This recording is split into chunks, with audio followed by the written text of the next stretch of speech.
This is 24.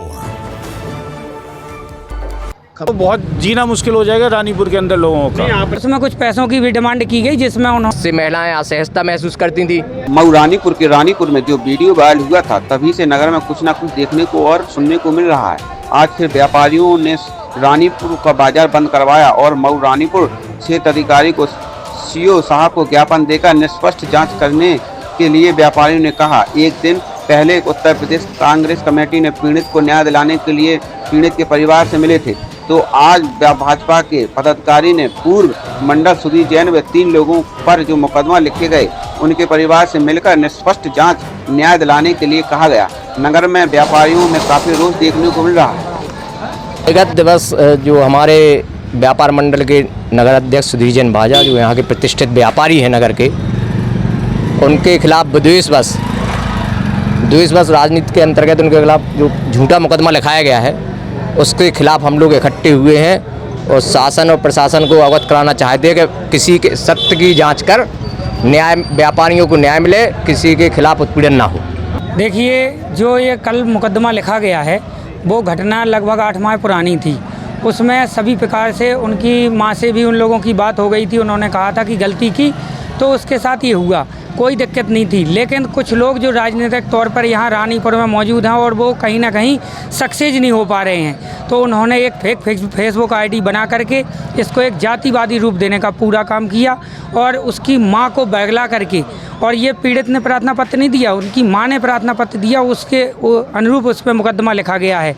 और यहाँ पर जो सुधीर जैन बाजा जी हैं और जो उनके साथ मुकदमा लिखा गया है, आपने वीडियो में ध्यान से देखेंगे तो सुधीर जैन बाजा के पुत्र में उनका कोई भी गलती नहीं है, वो कम से कम 15 फुट दूर खड़े हुए हैं। तो ये राजनीतिक षड्यंत्र था और इस राजनीतिक षड्यंत्र के विरोध में हम भारतीय जनता पार्टी पूरी तरह से बाजा जी के साथ है कि अगर उनका लड़का फिर उसने कोई काम नहीं किया गलत, तो उसका नाम क्यों लिखा गया। अच्छा, ये भी तो कहा जा रहा है कि इनको जो फंसाया जा रहा है, ये राजनेता होने या व्यापारी होने की उससे फंसाया जा रहा है।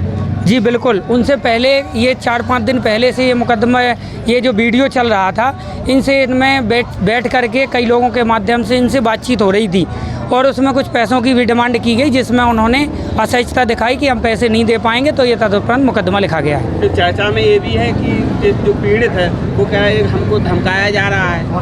ये कहाँ तक सही है? कहीं कोई धमकाया नहीं जा रहा है। आपने कहीं सुना है व्यापारी किसी को धमकाते हैं? अब एक सब्जी बेचने वाला किसी को धमकाता है? आपने सुना एक नाई की दुकान खोलने वाला किसी को धमकाता है? ये धमकाने का काम उन लोगों का था। उन लोगों ने धमकाया, पैसे लेने के काम किया, लेकिन वो पैसे उन्होंने नहीं दिए तो मुकदमा लिखा गया। लगता है कहीं ना कहीं साजिश के आधार पर। बिल्कुल साजिश के आधार पर, और बाजा जी के सुपुत्र को भी बिल्कुल कोई गलती ना होते हुए भी उनको लिखाया गया। उनको षड्यंत्र के लोग बता रहे हैं कि षड्यंत्र के तौर पर उनको फंसाया जा रहा है, तो इसमें कहाँ तक सत्यता है आप बताएंगे? ये एकदम विद्वेष की भावना से किया जा रहा है। ये राजनीतिक प्रतिद्वंदिता विद्वेष की भावना है और एक तरह से रंगदारी है। एक झूठा मुकदमा लिखाकर, और इस एक्ट के अंदर चूँकि बचाव की उम्मीद कम होती है, पैसे की मांग की जा रही है, जो पहले भी भाई साहब ने बताया था। और इस चीज़ को, इस झूठे के मुकदमे को तुरंत वापस होना चाहिए। क्या चाहते हैं आप? ये झूठा मुकदमा वापस हो। आज पूरे लोग इकट्ठे हुए हैं, क्या राय बनी आपको? नहीं, व्यापारी सब एक साथ हैं और एक साथ ही रहेंगे, क्योंकि सबको इसके दुष्परिणाम पता है।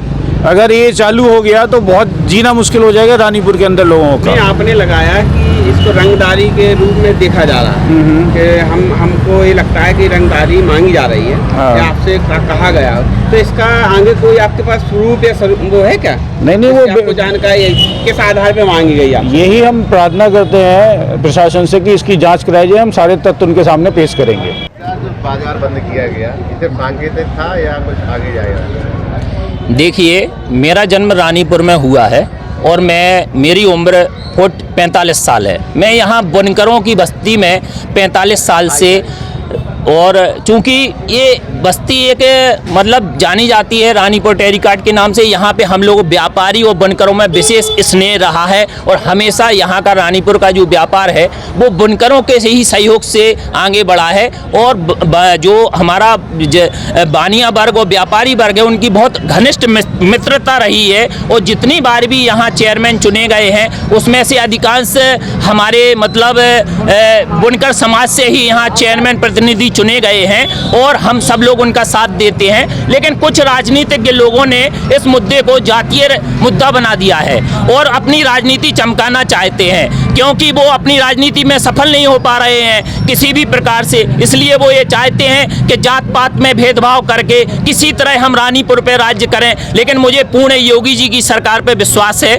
भारतीय जनता पार्टी पे विश्वास है कि इस तरह के फर्जी मुकदमे किसी भी व्यक्ति के ऊपर नहीं लिखे जाएं और वो जो निष्पक्ष जांच है उसकी कराई जाए कि क्या मामला है और मामले को संज्ञान में लेकर निष्पक्ष हम सभी व्यापारी प्रशासन का सहयोग करेंगे। इसमें हमें कोई दिक्कत नहीं है। जांच के आधार पर तो वीडियो बताया जा रहा है कि जो वीडियो में दिखाई दे रहा है वो सही है और सामने तथ्य भी बता रहे हैं कि ये वीडियो क्या है कि वीडियो उसमें 50% उसमें कुछ परसेंट तक मतलब एडिटिंग की गई है और उसमें कुछ सत्यता भी है, लेकिन 100% सत्य नहीं है। अब उनके जो उत्कर्ष जैन पर मुकदमा लिखाया गया, उत्कर्ष जैन वहाँ पे खड़े हुए हैं और वो 100 नंबर डायल करने के लिए बोल रहे हैं, उनका भी नाम इस मुकदमे में लिखा गया है। कुल मिला के ये एक राजनीतिक कुछ कांग्रेसी कुछ भाजपा के लोग मिलकर के भारतीय जनता पार्टी को बदनाम करना चाहते हैं और अपनी राजनीति चमकाना